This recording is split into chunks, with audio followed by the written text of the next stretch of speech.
Well, if you're listening, then I better do my best. Right? Hello, everyone. And I'm standing here behind this thingy because I'm going to give you a little introduction and reflection on leadership, because things changed a little bit. I'm not on the panel, but I will be moderating and chairing the panel with our surprise guest, Emmy. So she will be on the panel there as well. Yeah, so she's taking my seat. So, but you know, I was thinking about the whole story about leadership and being a leader. And when Hubert asked me, you know, would you be on the panel of leadership, I thought, okay, but am I a leader? And you know, the thing is, I hold leadership positions. I'm a PWN global president, which is a thing, I can tell you, with 30 countries, 30 egos, 30 everything. It's hard work. Being an executive within Atos, which is also hard work, you know, responsible for a revenue of 50 million and having 2 teams of only men that you need to direct in the right position, but that does not make me a leader. And I still do not have the answer, to be quite honest. But, you know, let me ask you, who consider themselves a leader? That is great. Not enough hands, though, but that's great, a great start. And my question is why? Why do you consider yourself as a great leader or a leader? A leader. And that's an interesting discussion that we will have in a couple of minutes. But let's say you want to be a leader, which really means that you have followers, right? Because that's I think, the definition of a leader.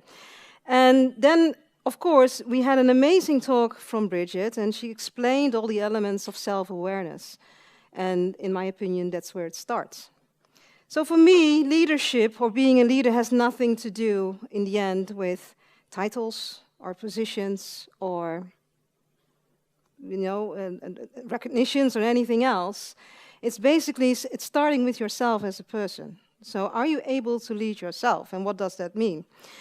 Well, my journey since 2007, because that's the moment that I left Capgemini, I worked there as a technical architect, you know, designing security systems, information systems for banks and insurance companies. I became an entrepreneur, I had children, and that basically started my journey in, let's say, the leadership domain. And I found out it's a continuous process. So being a leader is not your end station.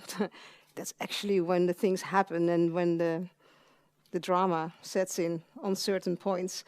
And for me, it was a continuous journey of joy, insecurities, getting out of my comfort zone, being tested, and exploring your boundaries. And being tested, be aware that if you want to be a leader, you should be ready to be tested all the time. And being in a leadership position, be aware what does that mean, not only for yourself, but also for the people that want to follow you or have to follow you.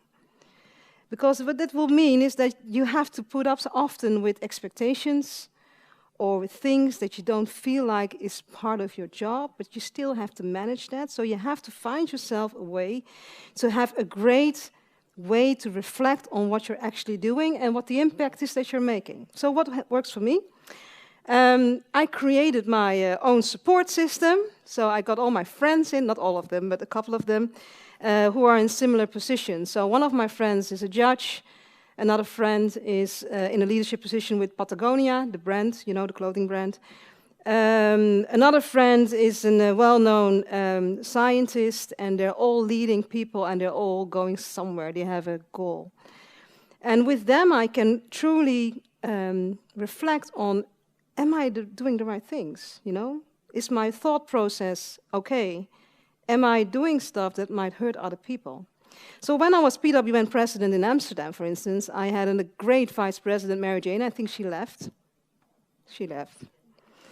And, you know, as in that position, I came across situations that I often doubted myself. I often felt like, am I doing the right thing here? And it was great to have her by my side to ask, Mary Jane, do I miss something here? Am I am I off the track? What's happening here? Is it because it doesn't feel good? But what's happening here? And it's great to have somebody in your neighborhood or in your system that is willing to be very honest and very open.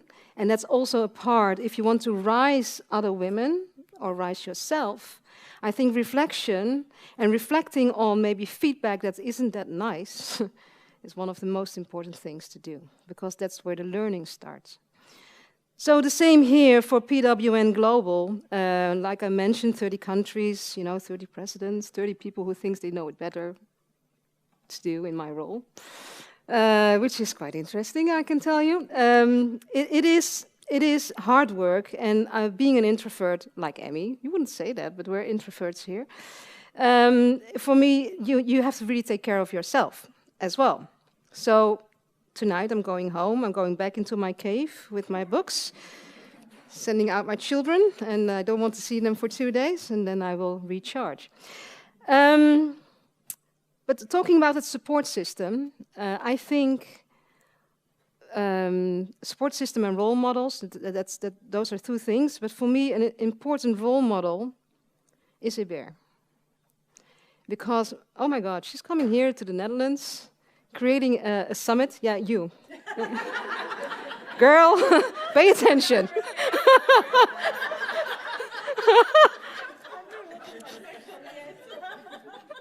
No, but because the point is, last year we had the summit and she invited me to come over at PWN Amsterdam, and he said, well, we will come over, but we want to be a speaker there as well. So she said, okay, you can be on the stage. But after that we connected. We met in Amsterdam in the Beurs van Berlage. We sat down, we connected, and you shared your story about Nigeria, where you come from, your journey there, which hasn't been shared yet. And I told you that you had to share that, because if you want to rise other women, you have to share those stories.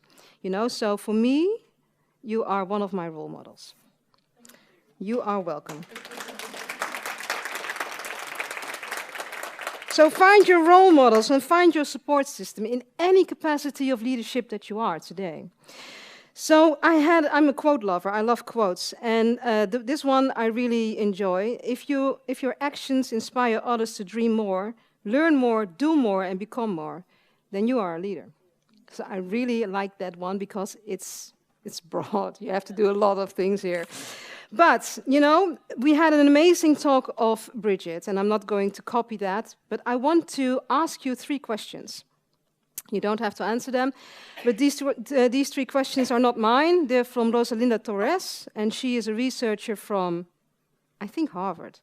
Well, anyway, she did a research of 25 years on the topic of leadership and why leadership is failing. She came up with 3 questions, and I used these 3 questions to assess my own leadership development. Are you ready? Number 1.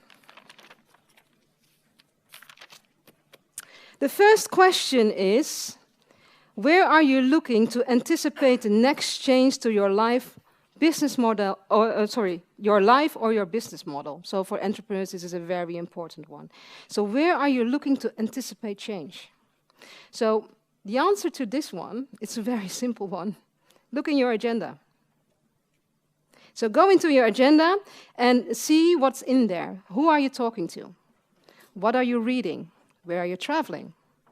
What is the stuff that you put into your head that will equip you to make the right decisions and to make bold decisions, to maybe even, swift direction?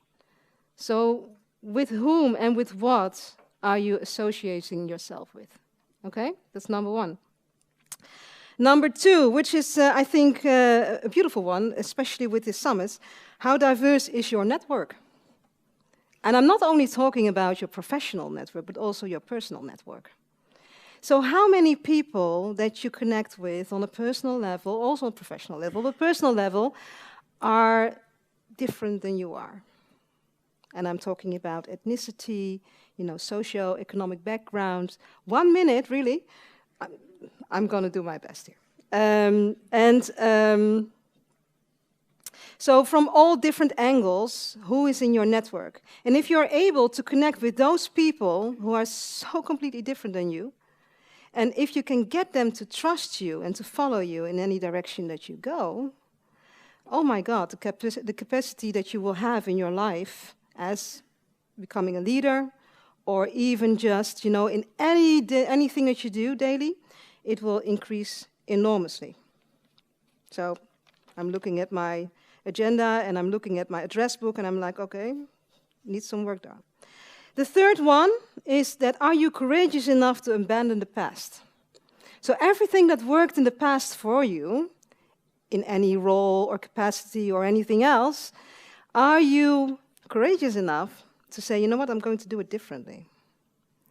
And do you have the resilience and the power that if you're going for a direction or an idea that might not resonate with the people in your inner circle, that you pull through, and what you will find out that the people that you not expect it from will support you in that idea.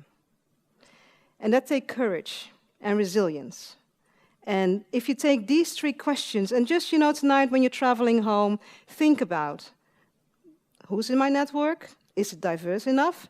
Second, what I did before, am I willing to let that go and try and see if anything else works? And the first one, of course, where are you looking for change? So look in your agenda, look in your planning. Where are you going? What are you reading? And which YouTube movies are you watching? And which accounts on Instagram are you following? Okay? That was my reflection on leadership, being a leader. And I want to welcome, at this point, 3 amazing ladies to the stage, because we're going to continue this conversation here. Emmy. And we have, of course, these 2 lovely ladies. Could you please join us? And let's continue the conversation. Aileen and... I want to say Vanessa, but I don't know why. But it's definitely, I know. It's Jennifer. Yeah, it's names. I'm so sorry, it's Friday afternoon. Okay, so, we are supposed to do all these questions. I'm going to give you this one. Okay, ladies. So talking about becoming the leader that inspires other women to rise up. That's a big responsibility, right? Who can I give the microphone to share your thoughts, or maybe start with an introduction of yourself, idea, and then give your own reflection on that topic. Would you like to start, Stephanie? On women, what's the question? Or what the question is, introduce yourself, okay. 1, and second, your reflection on becoming a leader that inspires other women to rise. Okay. Hi, everyone. I know a lot of you. I'm Stephanie Ward, and my business is fireflycoaching.com. And it's great because we have a panel with also someone that's working in corporate, so we can get some different views here. I'm supporting small business owners and doing marketing that feels right for them.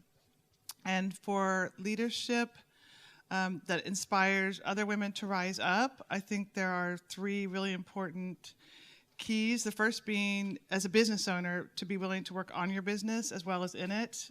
I don't know how many of you know the E-Myth by Michael Gerber. So you've got the entrepreneur, the manager, and the technician, and you're all 3 roles. So you really have to take time to step back. The second is that you are willing to delegate things, because you cannot do it all by yourself. And that doesn't mean you have to hire someone. You can contract things out, have an accountant, have a website person, tech, VA, something like that. And third, to build your network. Because I always talk a lot about building relationships, build a network, and you just mentioned that too, a diverse network, and then connect people. So be willing to connect other people. A leader connects people. Good afternoon, everyone. I am Aileen. I work at UPS. Actually, my office is in this building. But I am also chairing a women's network, Turkish Women's International Network. I am the lead for the Netherlands chapter. I think that in order to answer to your question, Shayla, I would say in order to inspire others or becoming the leader that will help others to rise up, you need to first live your dream. And there, actually, I will talk about my personal story, because I think that I am actually living my dream at the moment. It has been hard. I had to do some choices and sacrifices, but I think that this also now helps me also open the way for other women, and then also like build my sisterhood network that I can get a lot of support, but also support the other. So all started when I accepted the job at UPS a decade ago, and in the interview they told me, in this company, sky is the limit. I said, what a statement. And I said, okay, I just want to work for this company. And I started to work back then in Turkey. Actually, I'm Turkish. I haven't mentioned about that. So I started work for this company in the headquarters in Istanbul, worked for a couple of years. And they said, Aylin, now we have an opportunity for you. You are moving to Italy. Are you going to do that? I said, wow, such an opportunity for me. And at that time, for 30 years, I had lived in the same neighborhood. I got married, and I moved like 2 streets only. And I was really in my aquarium and my comfort zone, and I was really thinking that this could be really a good opportunity for me to go out of my comfort zone, discover new cultures, new markets, and I thought that it would develop really me personally, but also professionally. I think that this was the best decision I made in life, but this came with some sacrifices, because at that time I was married, and my husband said, I am also having a good career, and I'm not leaving my job and joining you. And I said, okay, what are we going to do? And we said, okay, so you go, you pursue your dreams. I support with that. I stay here. It has been 6 years. So we are still in that mood. So he's in Turkey. Meanwhile, I moved to the Netherlands. So I stayed in Italy for 4 years, and now I'm in the West Europe, coordinating marketing activities for 8 countries in the West Europe. And I moved to the Netherlands 2.5 years ago. So we have a 5-year-old. So I live with him, and husband comes and back. So for me, for my son, daddy is a person that comes each 2 weeks. And also, I think we touched base this morning about motherhood, and also it has been mentioned. I also never been a mother that could pick up the son from school each and every day. And I also have an anecdote here. Then I will pass the microphone. When I was working in Italy, my son started the nursery 15 months old, and I could only go there maybe once, if lucky twice a month. And when I was there, they were saying, wow, such an honor, Selim's mother is here. I think all the system is made us to feel guilty, but I don't feel guilty. I'm raising a son, and I think that I am really being, first of all, a role model for him. And I think that he knows that I need to work. He knows that I need to travel for work. He knows that we make also sacrifices, but he also sees a happy mother. And I think that this is really important, because first of all, we need to be happy to be able to help others and our families, our friends, and ultimately our colleagues. Great. Yeah. I come with my own microphone. Of course you do. I think we're all friends now. I think we know most of the things I've told you about me, but just to reiterate what I do currently. So previously, I built Amsterdam Mamas, and that was 10 years next April. And what I do currently is community leadership strategy. So I teach, facilitate, structure. I help people build communities. I help people learn how to belong to each other again. So very needed in this world at the moment, but relatively new, relatively unknown. So when I say it, people go, huh? So how they're becoming the leader who inspires other women to rise up. First of all, I didn't know I was doing it. So I don't have a blueprint for it, but this is what I did. Community leadership is very different to traditional leadership. Traditional leadership is top-down. Somebody is your boss, or somebody is your president or your prime minister, or they land on top of you through status or wealth or opportunity, and you serve them, and their purpose and their values and their alignment all comes top-down. I'm an accidental community leader. There is not a single little girl anywhere who wakes up at 5 years old and says, I want to run a parenting community. It's not a life goal. Probably now there will be 5-year-olds thinking that. I'm pretty sure.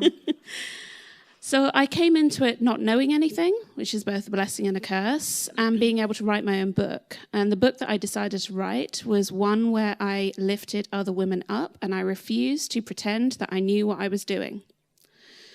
I think when we do community leadership, one of the biggest strengths that we have is that we don't have all the answers. We don't know even half of the questions that we're about to be asked.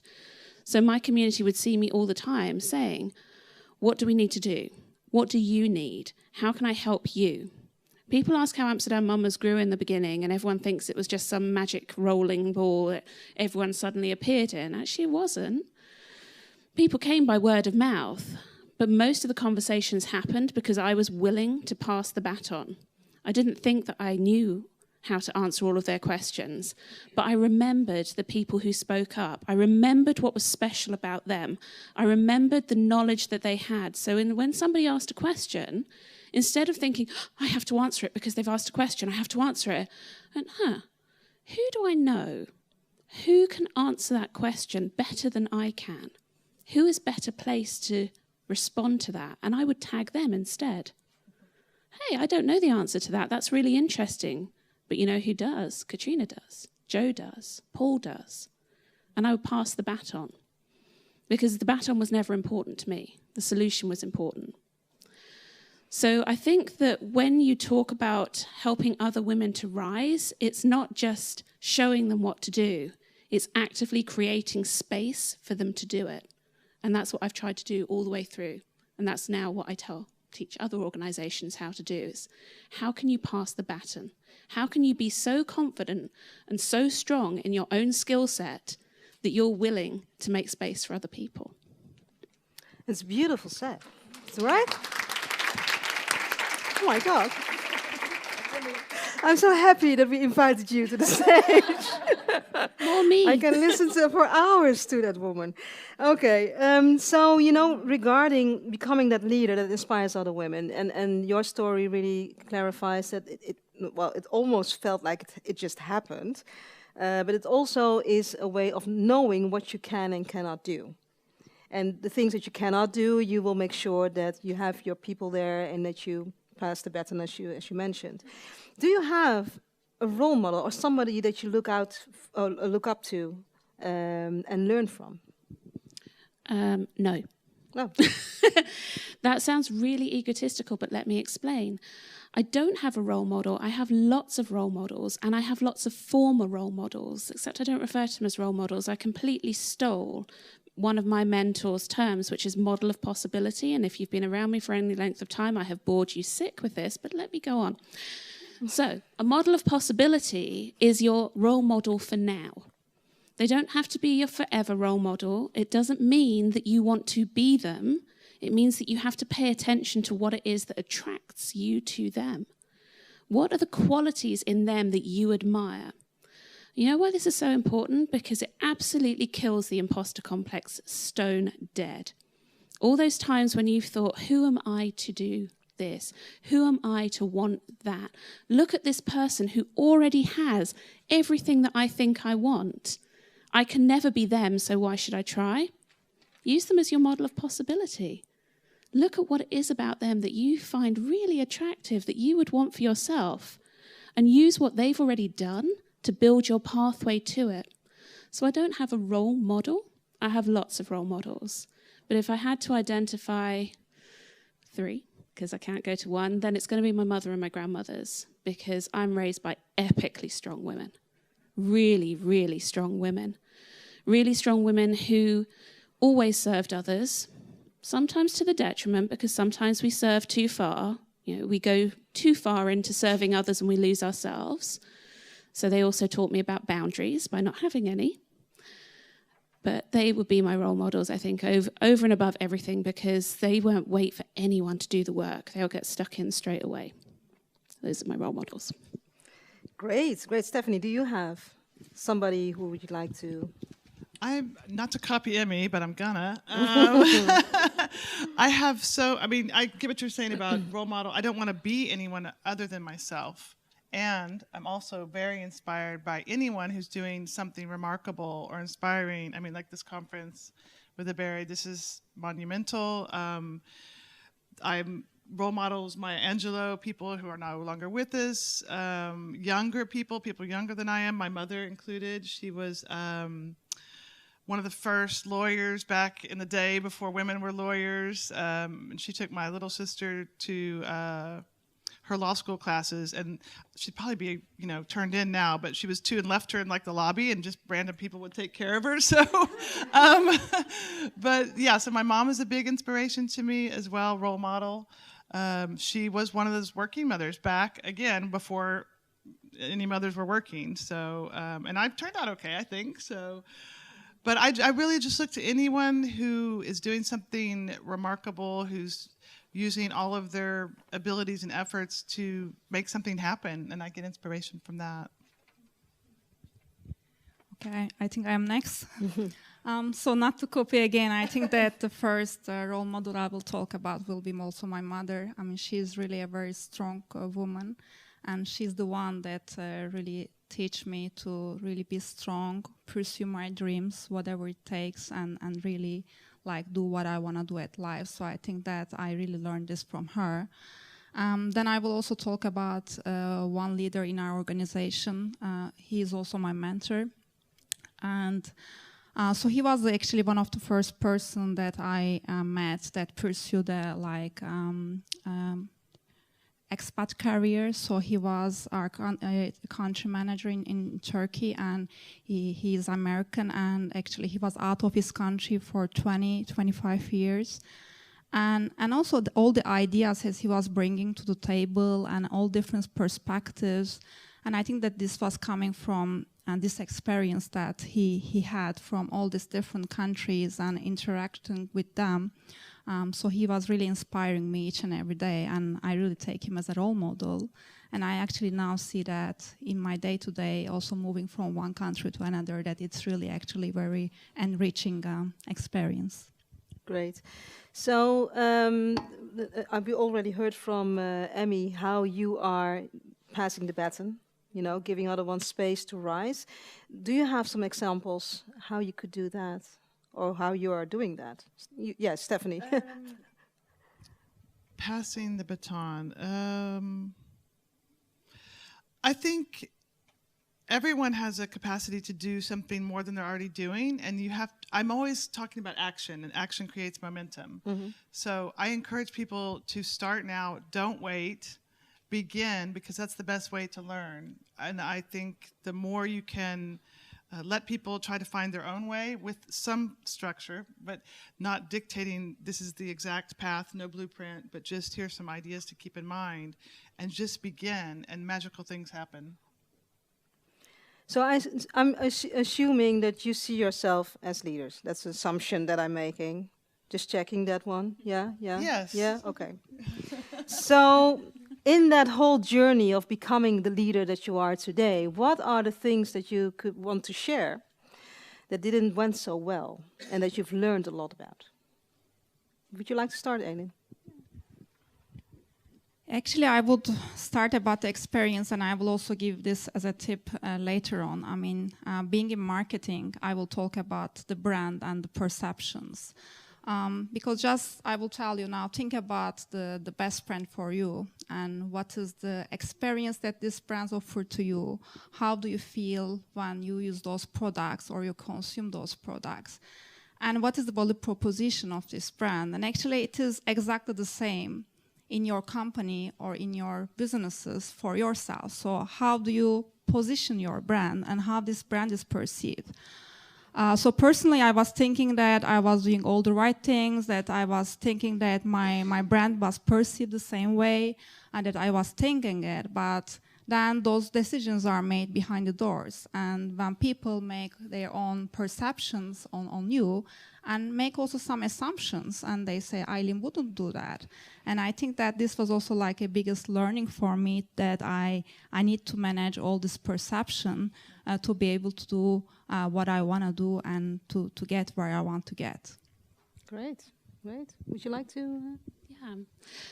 Unsurprisingly, as an introvert, I was an extremely anxious child, and I grew up to be a people-pleasing adult, now a recovering people-pleaser. Not doing brilliantly. Appeared to be on a panel that I wasn't meant to be on. Yeah, I'll do it. But that meant that I was always seeking perfection. This imposter complex, always wanted everything to be perfect, never wanted to fail at anything. And then I found myself in a leadership position of a large organisation, having never run my own business before, never run a not-for-profit before, never managed a team before. And it was humbling how much you can fail, how many times you can fail, and how many times you can feel like a failure. And that could have been crushing. And the only thing that saved me was making a decision not to let it crush me. And I really wanted that for my team as well. I didn't want them to walk in, because we run with over 70 volunteers. Working with volunteers is very different to working with paid employees. It is not like you can say, here, achieve this goal and I'll pay you a bonus. Here, you have to turn up because you signed a contract. You have to be here from 9 till 5. You're talking about people heart and mind work. They're there to be part of something. They're there because they want to donate their time and their skills. And that's the most valuable thing that they can donate. So if you don't honor that, you're going to see you walking out of the door really, really quickly. So for me, in my leadership, what I wanted to pass on to the team was, first of all, fail fast. Don't assume that we're ever going to get it right. Assume that we're going to get it wrong more than we get it right. Fail fast. Forgive quickly. If any of them were ever scared to come to me or to go to another member of the team and say something has gone terribly wrong, and I didn't mean for it to go wrong, but it has, if they started to hide stuff and started to try and fix it by themselves, it was going to go even more wrong. So fail fast, forgive quickly, learn from it. So every time we debrief, okay, so it went wrong. So somebody deleted our entire MailChimp database. That was a bad day. And she was absolutely distraught about it. But this is somebody who'd given up hours and hours and hours of their time alongside being a mom, alongside running a business, and she just hit the wrong button. Is it the end of the world? It's not. We're going to rebuild it. As it happened, she had a really clever husband who managed to get support, who managed to get it back, and it was all fine. What did we learn from it? Well, we probably need to have that double authentication thing on. It says, do you really want to delete this? We learned from it, but we also learned it's not the end of the world. And all the team were able to see that. There was no shouting. There was no recriminations. Like, okay, it's happened. And what's next? So fail fast, forgive quickly, learn from it. Yeah, that's great. I like what you said because I had a discussion with my husband. I have a lot of discussions with my husband, but one of them was that we came to the conclusion: if you're able to run a volunteering organization, you can run any company, and that's absolutely a fact. Do you have something that you like to share? I do. I mean, there's so many. I mean, I've been in business since 2002, so that's a long time. So lots of things have gone wrong. Failed product launches, hanging on to an email list for too long. I mean, it was about that provider. So many things. I think the thing that I want to share, which is what along the lines of what Emmy's saying, because we're basically the same person, is that don't take it personally. It's so hard, as us solopreneur business owners know. Something goes wrong, you think, okay, my product is crap, or I'm crap, or you can just go down all these different roads and give up. But you really do have to take a step back and be objective and look at the situation and just realize everything we're doing, marketing business, is an experiment. Test it out, learn from it. So that when things don't go wrong, when things do go wrong, don't take it personally. And really, I mean, if you have to go cry or run in the woods, whatever, come back once you've cleared your mind, and then just look at it with fresh eyes, like you're a reporter or a best friend looking over someone's shoulder saying, well, okay, well, what did you do? How did it go? What could you change? And that decision that you make just to keep going is a decision, and it's not always easy, and look for support, but keep going. Yeah, definitely true. You already said something about this, right? Okay. Have to get my administration right here. Marta was supposed to moderate this panel, and she had quite some interesting questions. I'm not sure if we can get through them, all of them, but one of them I really liked is, in the world of digitization, everything is becoming digital, which means that also teams and working around the globe with different cultures, different kind of energy, also different kind of people will become more and more important. So what does that mean for your leadership development? Start, please. Yeah. Okay, I will go.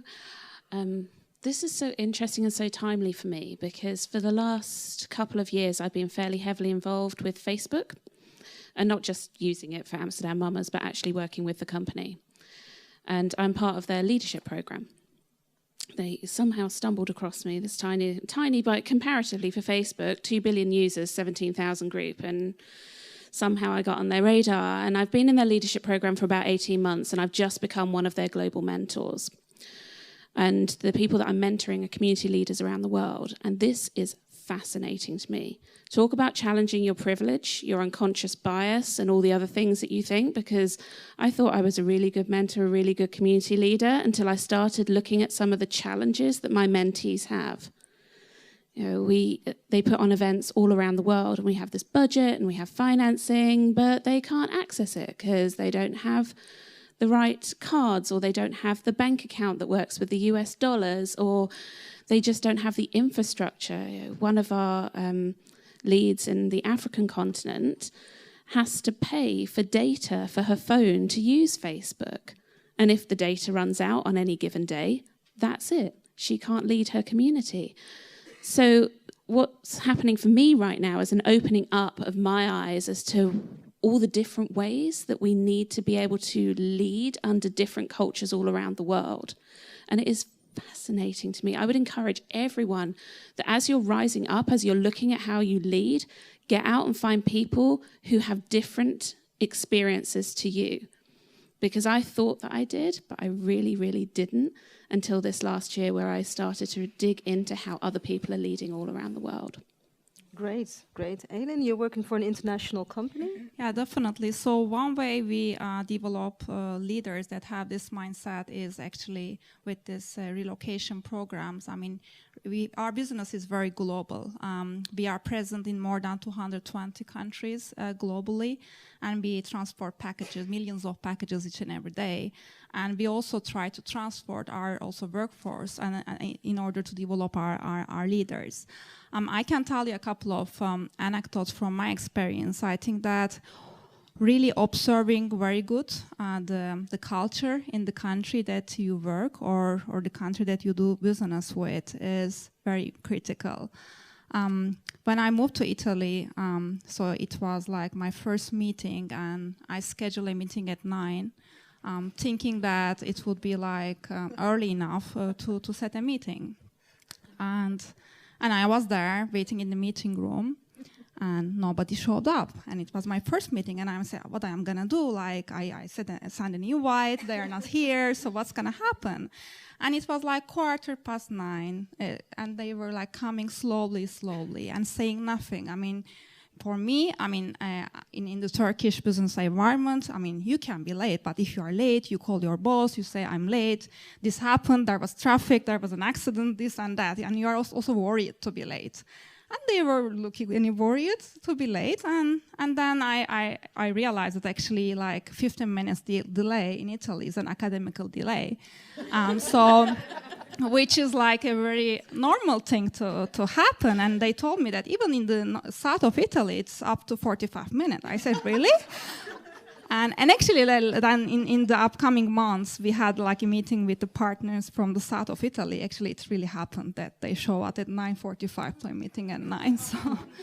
And also, like with the business that I do at the moment, I am working with 8 countries. And what is also amazing me each and every day, I mean, I send the same mail to each country, and the output that I get from each of them are so different. Yeah. And so that's why it's really important to understand how people process information, how they respond to the same email. And I think that this is really a big learning. So I think that observing there is very important, but also being very detailed with what you are looking for also is really helping from my standpoint. Yeah, absolutely. Any last thoughts on this one?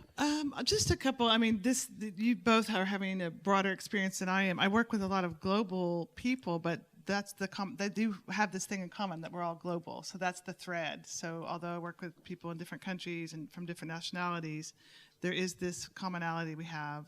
So I'm always trying to learn more about other cultures and customs, and I have a lot to learn. So I'm open to learn from people. Yeah, great, great. So I just got a sign, which will be 8 minutes now, right? Yeah.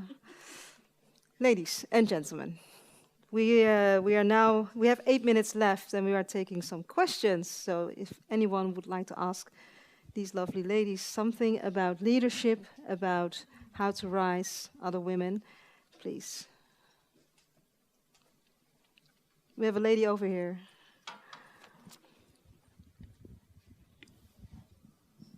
This question is for Aylin. Being that you're coming into other countries, kind of like from outside, did you have any experiences as a woman with any challenges, maybe more male-dominated societies or situations like that?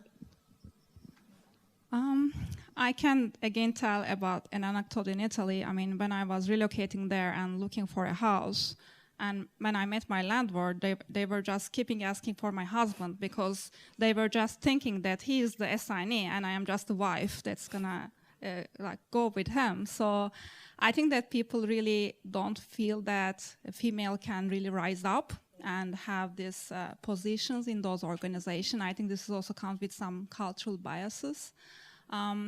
But coming to here, I feel that Netherlands is a quite equalitarian society. I mean, here I would say that I didn't have such an experience, and I really feel that I can be who I am and just do my job. Yeah. So let me ask the people who just raised their hands when I asked who considered themselves a leader. Could you do that again, please? Okay, so, good. Who wants to answer the question, what makes you an inspirational leader? Are you an inspirational leader? And what makes you an inspirational leader? Who wants to answer that question? No one? In the front, yes. What people tell me is that my stories are really inspiring. So that's my tool. Okay, good. The storytelling, understand what there is their environment and pick a story that will touch them and will allow them to... Touch their souls and just... Lisa? And vulnerability, being willing to share the really hard things, the things that were tough and difficult, and standing tall in the truth of your vulnerability. Great. Anyone else? I think we're going to do the whole line here. Great. Okay, so to add to it, also empathy. I realized the little things actually matter most to your team. Yeah. When you really show that you care beyond the work. I mean, like Bridget was sharing, the lady that was ill, and all our boss could say was, when I come back to work, a little hello, hi, how's the family, how are the kids? Yeah. They actually go a long way. Human touch, like Bridget told. Human touch, exactly. Yeah, so exactly. that is really a key for me. And I that's, use it. that's what really is for you? Yes, for me. That's what I use. That's the tool that I use. As a project leader, I think that the way that I inspire people is I always want them to know that I've got their back. And by them just having that, as I call it, the circle of trust, they know that with my sense of humor and my positive attitude, that we are all in it together. And that helps everyone to very quickly coalesce into a team that maybe they've never worked together before, and actually for all of us to go in the same direction. So to me, that's the way I inspire my teams. Yeah, so what I hear from the four ladies here, it's making a connection, right, on a human level, something that resonates with souls. Anyone else? Please continue. Hi. I would like to say that I think one of the very important things, especially is if you work with women, and I do, is not judging and listening and acknowledging. Absolutely. And you know what? That goes for men as well. But especially, am I go okay, ahead. Sorry. So, as a leadership student or leadership specialist, I would say that an inspirational leader is a leader who has a bold and strong vision of a better world and is able to communicate it in a way that touches hearts, minds, and soul, that inspires or makes people want to take action and join them to drive that vision. That's for me who an inspirational leader is. Thank you. Very beautiful. Yes. Anyone who wants to add on that? Oh, all the hands are going up now. Good. Yeah, so this is Nidhi here. I would like to say that I feel happy when my subordinate, maybe who worked with me 5 years or 7 years ago, she comes to me and says, "It was really great working with you, ma'am." And she quotes some instances like, because we were working in a bank, and when you remit more cash, like maybe 2 or 3 lakhs more than it's in the books, then it's a blunder. So when I used to discover these kind of blunders, I was like, oh my gosh, but that moment I did not, point out the mistake, but took the initiative to rectify the mistake so that the problem gets resolved first, and then had a counseling session with the associate. So this is really important. When we have a bad situation, we handle it, deal it with mindfulness, and then have a counseling session with the associate, what went wrong, what you could have done, and why you should, what you could do to not repeat it in future. Yeah. Thank you. Thank you so much.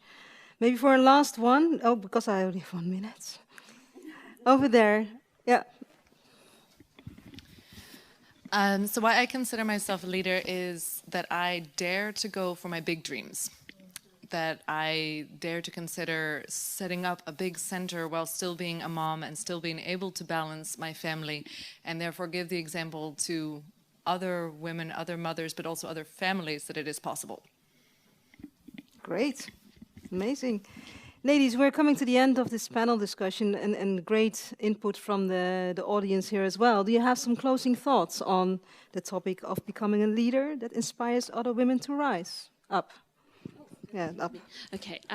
Do I have some thoughts? Far too many for the time that we have left available.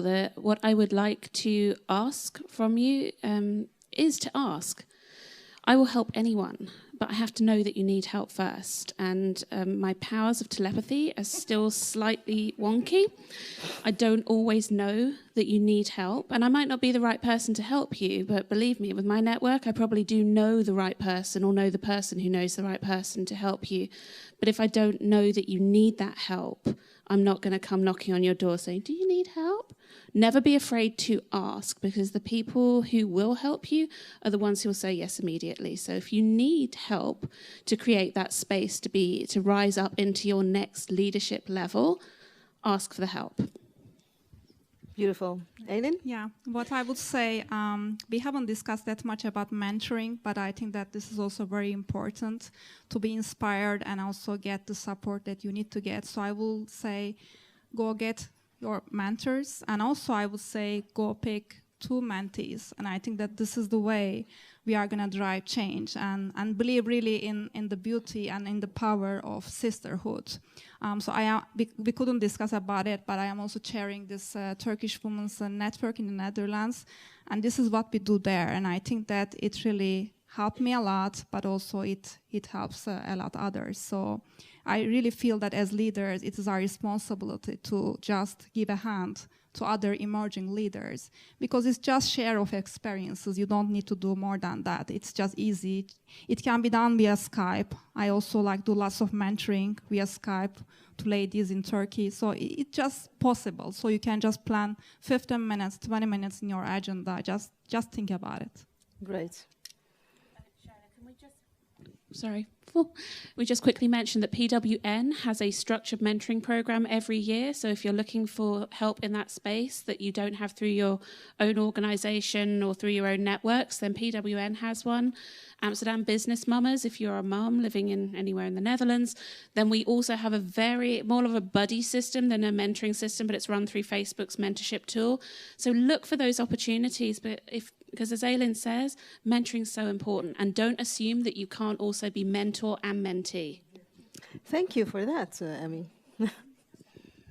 Just to keep it super simple, as a leader, I think all we're trying to do is inspire and support change. So however you do that, and whatever the work that you're doing to inspire and support change, and I have 2 quotes I want to share. Sure. I have to put these on to see. So everyone that knows me knows I'm a huge fan of Seth Godin, and this is his definition of leadership. Leaders create the conditions where people choose new actions. The choices are voluntary. They're made by people who see a new landscape, new opportunities, and new options. You can't make people change, but you can create an environment where they choose to. That's one. And then the last one's by our big friend, Brené Brown. I define a leader as anyone who takes responsibility for finding the potential in people and processes and who has the courage to develop that potential. Thank you. Thank you very much. We come to an end of this panel, right? Yes. So ladies, thank you so much. And Thank you, Sharon. Connect with them on LinkedIn. Yeah? Okay, great.